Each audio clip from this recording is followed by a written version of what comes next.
سلامونه درنو لیدونکو، نن درته د پنډک داستان لرم. تمه ده تر پایه یې وګورئ او بلقیس سحر یوټیوب چینل حتما سبسکرایب کړئ. یوه ښځه په لاره تېرېدله. یو لیونی سړی یې ولیدو چې په یو لرګي په ځمکه کرښې وباسي.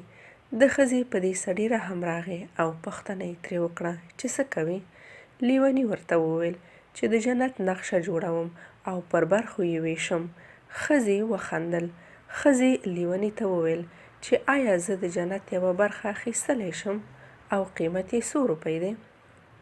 لیوني ورته وکتل او ورته یې وویل هو، یوه برخه په 20 ریاله.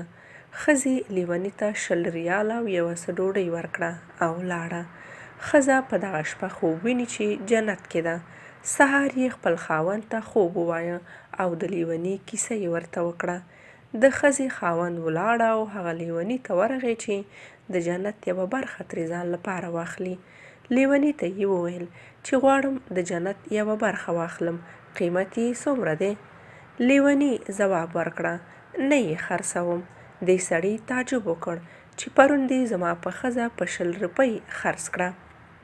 لیوني ورته وویل ښځې دې جنت په پیسو نه غوښتو، بلکې زما د زړه جوړولو لپاره یې سودا وکړه او ته خو جنت په پیسو غواړې او د جنت لپاره مقرر یا ثابت قیمت نشته، ځکه چې سړي جنت ته د ماته زړونو په جوړولو سره ورځي.